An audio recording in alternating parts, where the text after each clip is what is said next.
Hello and welcome to Lynchburg Live. I'm your host, Linda Smith. The Lynchburg Police Department's RAD program provides educational opportunities to create a safer future for those participating in the program. My guest tonight is Brian Brooks, an instructor with the Lynchburg Police Department's RAD program. Brian, welcome to Lynchburg Live. Thanks for having me.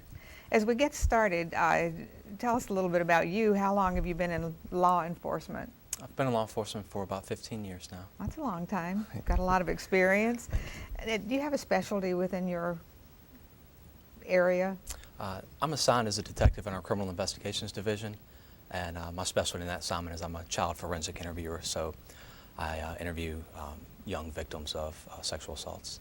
That has to be difficult. At times, yes, ma'am. I mean, Yeah. I would imagine that do you deal with the forensics nurses and helping with that? I do, yes, ma'am. We've had a program on them. Yeah, they're fantastic. Yeah, sure. They really are. I can't imagine having to deal with children who are going through that kind of emotional crisis. It's difficult at times, for sure. It is.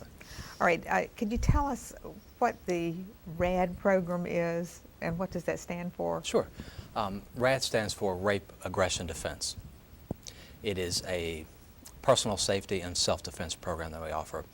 The course is basically designed where we have a classroom style setting initially, and we discuss basic crime prevention techniques there. We'll talk about ways to reduce your risk, ways to avoid certain risk, and we transition into a kind of a hands-on the self-defense part of it.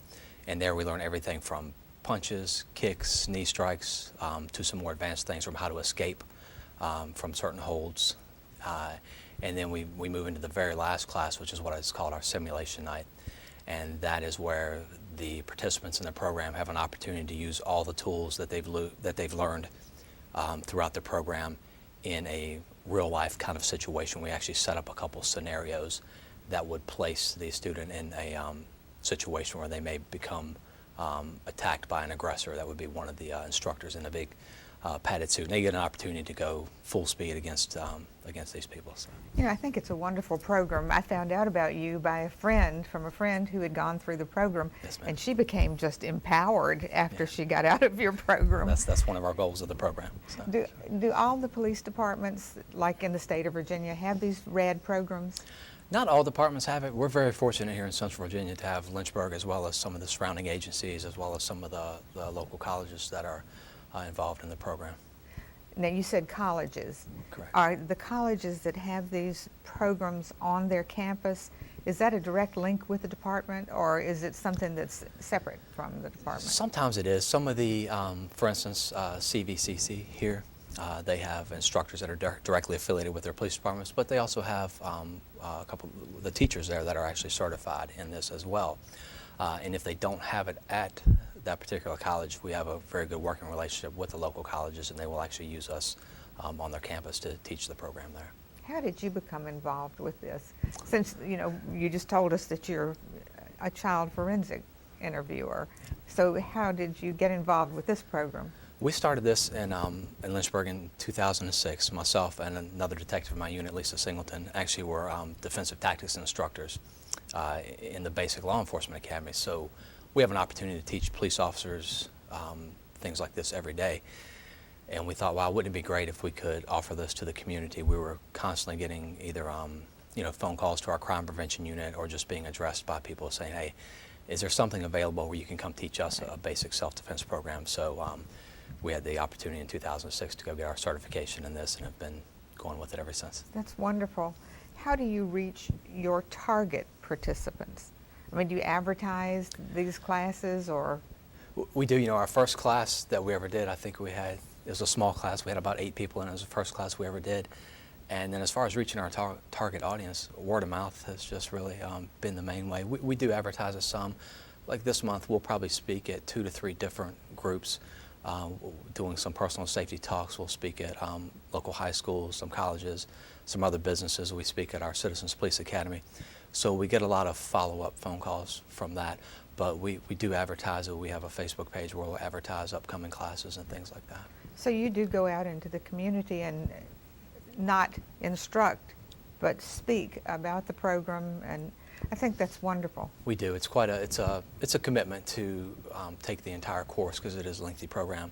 So a lot of times people just want an abbreviated kind of just a quick talk on some things, and we're glad to do that as well. That would be great. All right, how many, on an average, how many days, weeks, nights, hours is a series of classes? The class is 12 hours, and that's mandated by the national organization, the RAD program. We split it up. It's obviously too hard to do all in one day. Right. We typically will split it up into 4 3-hour sessions. So like for instance, one of the last classes we did, it just worked well for the group to do it on Wednesday nights. So we did it, say 5:30 to 8:30. It worked out well for the group to do it after work, and we usually wrap it up in 4 weeks. So it takes us about a month to do it. Is there a cost? No, there's no cost at all. We've never charged for it, and our That's goal great. is to never do that. I imagine you can reach more people who actually need this kind of thing, have a need, not just people who want to be prepared Right. themselves, but who have a need if there is no cost. That's correct. Now, where do you hold these? Did you just tell me? We hold them at all different places. We're fortunate to work with, like I said, our local colleges and universities. We've have numerous classes at CVCC. We've also taught at the Y. We've taught at local churches. Basically, if there's a room or facility that we can work with that will accommodate us, we basically just need enough room to, to have however many students we have in there, and we can pretty much teach it anywhere.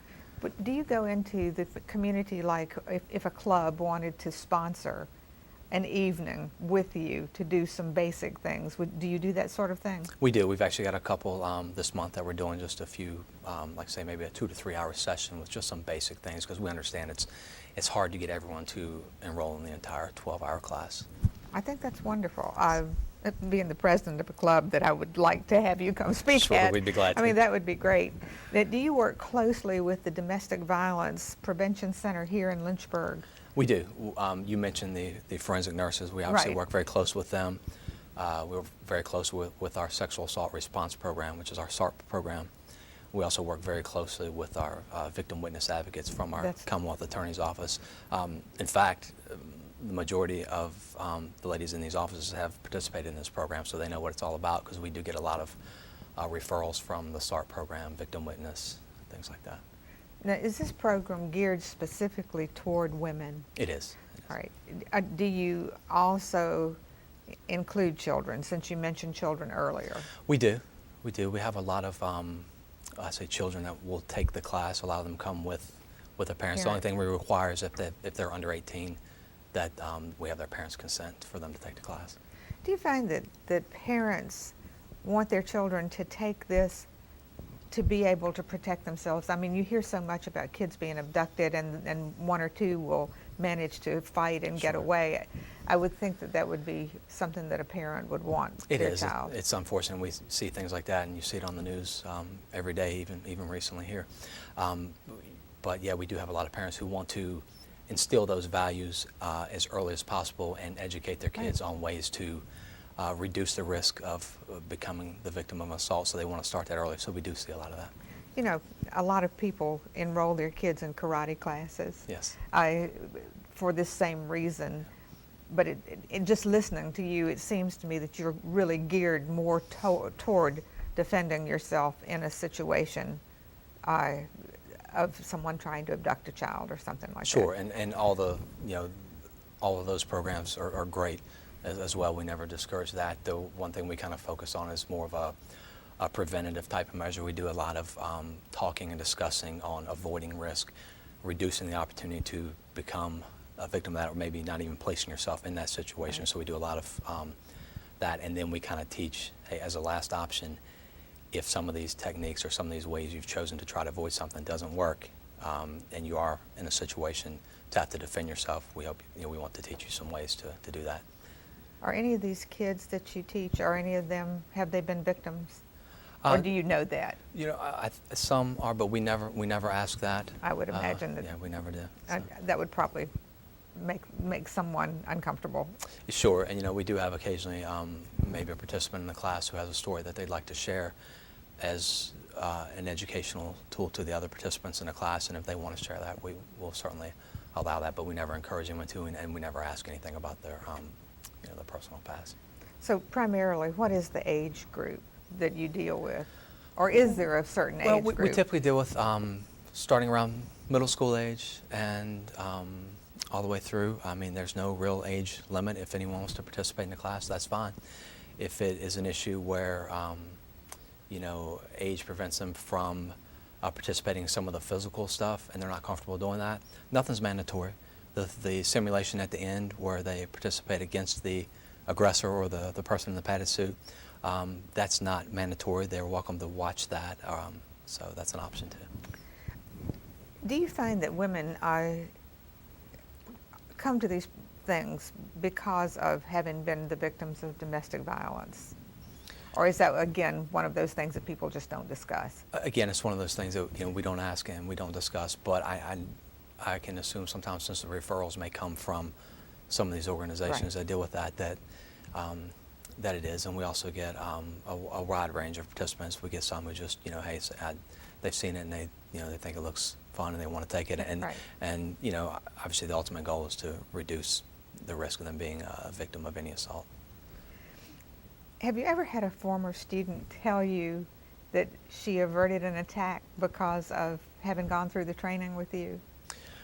I have, and we all have. I've talked to a lot of the instructors throughout the area, and we've been teaching here in Lynchburg for 7 or 8 years now, and it's not uncommon every once in a while maybe somebody to contact us and just say, hey, I just want to let you know that this happened to me, and because of something that you taught me, I either avoided the situation altogether and it never presented itself, or the situation presented itself and I knew what to do.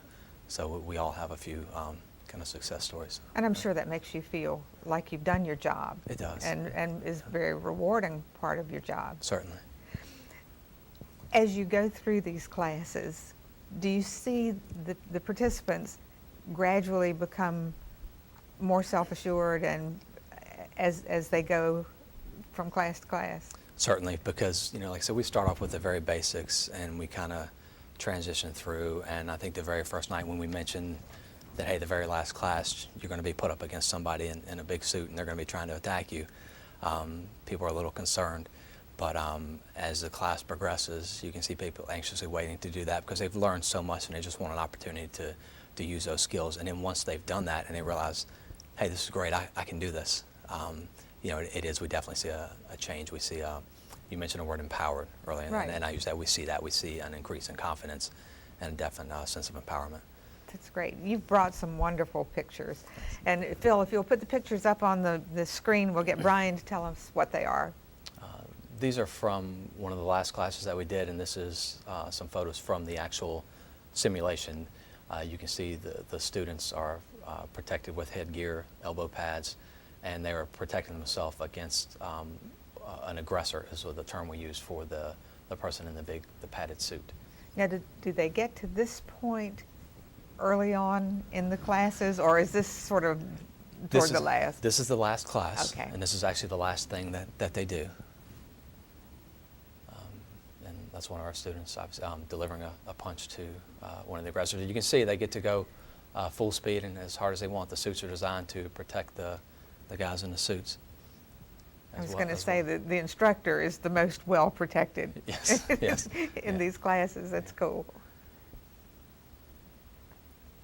In some of the scenarios, they will actually go up against 1 to 2 aggressors. This is one of our students delivering a knee strike to the aggressor. Just kind of shows that you can go full speed. I think that's wonderful.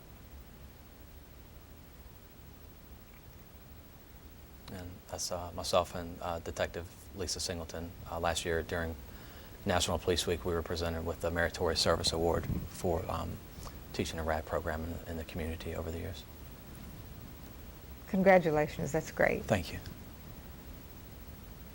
And this is? And again, this is another student going through the simulation, delivering a knee strike to one of the aggressors. And this is a student preparing to go through the scenario. The first thing we teach is your basic stance, and that's what she's demonstrating, that, getting ready to prepare for the scenario. You know, if you're involved in an actual attack, I'm sure that the first thing that happens to you is your fear takes over. Sure. but then I also imagine that it clicks in your head, look, I've had this training, I can take care of this. And Right. And that's pretty cool. yeah, again, a student just getting ready to go through the scenario, getting a pep talk before they go through it. So. Obviously, she didn't need a pep talk. No, it doesn't look like she needs a pep talk at all. Now, this suit that the instructor is wearing, that looks a little different from the one I saw a minute ago. It is now the students wear a little different gear. They have something that protects their hands, elbows, knees, and head because they're not actually in a situation where they're going to be attacked or injured. But we want them to be able to use the tools that they've learned in full speed without having any reservations about hurting the instructor, and which you can see they're clearly doing in these photos. So, and that is just a screenshot from our Facebook page where we will advertise a lot of the programs. So you do have information out there for people who are interested in this program on Facebook and other places, which I'll ask you in a minute. Since we've seen this equipment, tell me about this equipment that you brought to show us. These are just some impact training bags. This is one that we actually use as an instructor. Basically what we do is we put our hands through this and hold this. You saw one of the students there a minute ago delivering a fist to the arm. That's a basic technique that we'll teach to avoid an abduction if someone was to grab you. This allows the instructor to grab and allows the student to deliver a strike as hard as they can without harming the instructor's hand. And this large thing that you have behind you. This is one of our impact shields as well, if you can see that. It is basically just a bag designed that the instructor will hold. Students can deliver punches, kicks, knee strikes, anything like that to that. They'll practice with these throughout the course, and then at the end, the very last night is when they actually go up against the person in the suit. So they've had an opportunity to practice the techniques and do this on a bag. But the goal of the scenario is to actually allow them to do it in a realistic situation. I just think that's the neatest thing in the world. My husband said, looks like football training. It is. Looks like a big football pad. So. Right. Does the training also include protecting oneself against an assailant with a weapon? You know, that question always comes up in our training, and it's something that's always asked. We don't teach any actual techniques against that. You would see in the class that the time is limited. The 12 hours that we have, there's a lot of information we put in. So we don't actually get into any physical defense against that, but we do discuss it in detail, and it is always a topic of conversation that we do talk about, and we're glad to answer questions about that. I'm sure it is.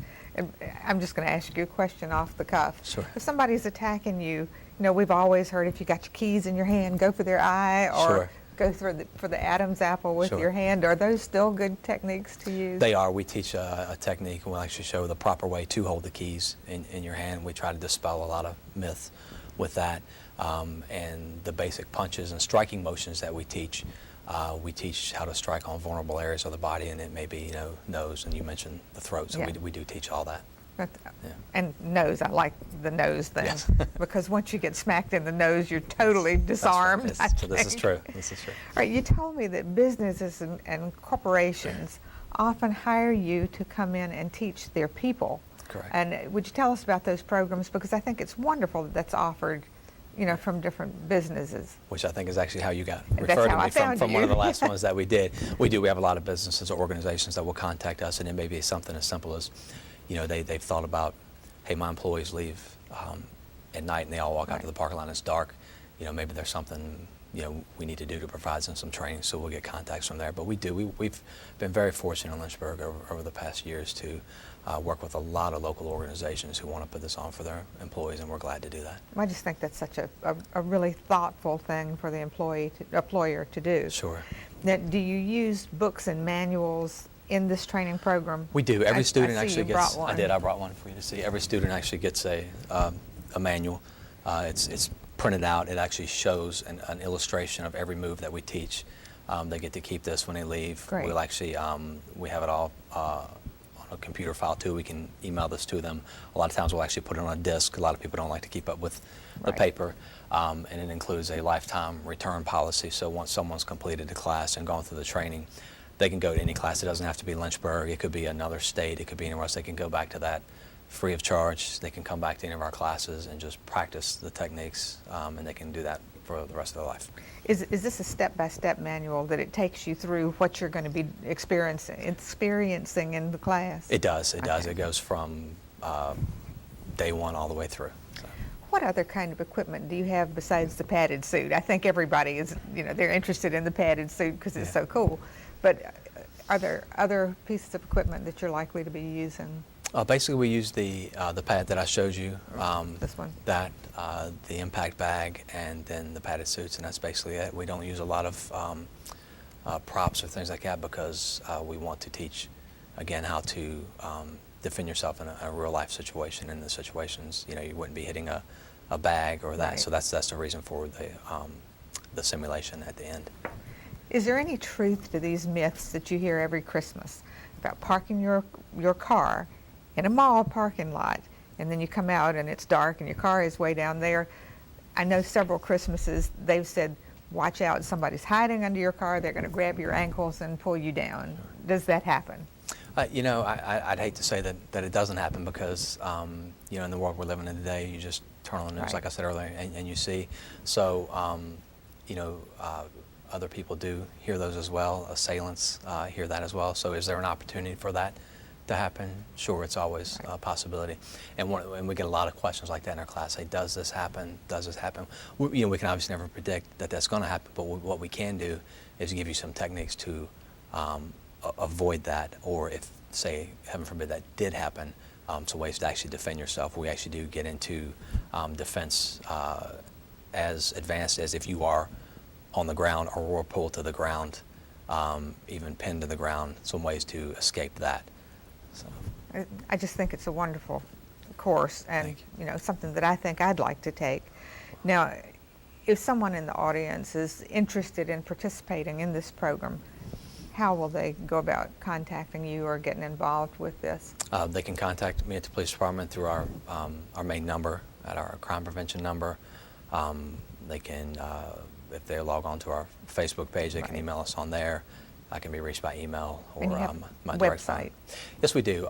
There is an actual website for the national program that's under radsystems.com, and there's a program locator on there. You basically click on the state and then go down to your area, and it has a list of the instructors on there. Now, we have a few extra minutes, so I want to ask this question. Could you just sort of walk us through your approach to participants during their first class? Sure. The first class is kind of an ice-breaking for all of us. We do, first thing we do is we kind of get some of the technicalities out of the way. There's some paperwork involved, some forms that we actually have the students fill out. We'll do a basic introduction, and one thing we'll ask every student in there is, what do you want to get from this program? Forget what we want you to learn. This class is for you. What is your goal by the end of this class, and what can we help you learn? And then we'll try to accommodate our class from there. And we talk about our goals. All the instructors have our goals at every class is that you have fun and that you learn something and you leave here and take something with you that if an opportunity ever did present itself that you could use. So, we spend probably the first hour to two of the class in an actual classroom setting. There's a lot of discussion. That's where we kind of, like I said, do a little the ice breaking and get kind of everyone to be interactive. It is a very interactive class. And to me, that sounds like a wonderful way to start, to let people get to know each other by just asking their questions and telling you, what they're interested in being there for. Sure, because typically we'll have someone may take the class, they may bring a friend, so they may know one other person in the class. If we do it for a business, it's a little different because you may have the entire work group. They may already know everybody anyway. But it is a good opportunity for everyone in the class to kind of get to know each other. Great. Do any people ever get injured during these classes? I mean, everybody looks so well padded, but I just wondered if there are any injuries. We've had a few minor bumps or scrapes. Sometimes it's as simple as someone hitting the bag with their fist, and they may scrape their fist up or something like that. We can, we'll encourage them to wear gloves of some sort if they want. And there obviously there is a chance that could happen, but we've been very fortunate that none of the students nor the instructors. I would say if anyone's been injured in any of these scenarios, you can probably see from the pictures it's usually the instructors. So, and that's okay. We're okay with that. All right, as we're finishing up, if you could say one thing about what being involved with this, being an instructor in this program means to you on a personal basis, what would you say?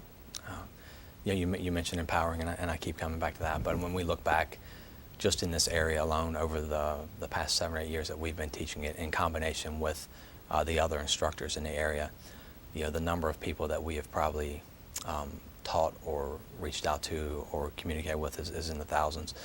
And when we think that we have that many people out there that we have educated and given some tools to help themselves out, and if they were placed in a situation, hopefully we've given them something that they can use to defend themselves and maybe even save their lives. And we think that's great. That has to be really rewarding for you. Yes. Brian, I thank you so much for being on this show. And Thank you. We don't have a lot of time, but I think you've done a really good job of telling people what this program is about. And I hope that people who are watching this will want to participate in this program. I think it's an excellent thing. We hope so. We've got you signed up for the next class. Please do. So. Thank you so much. Thanks for having me. I hope you've enjoyed tonight's show, and we'll contact our local police department if you're interested in becoming involved with the RAD program. I think it's something that every woman needs to know. Self-defense is something that we can all use. My next program will feature colon cancer awareness. Thank you so much for watching. Have a wonderful evening. Good night.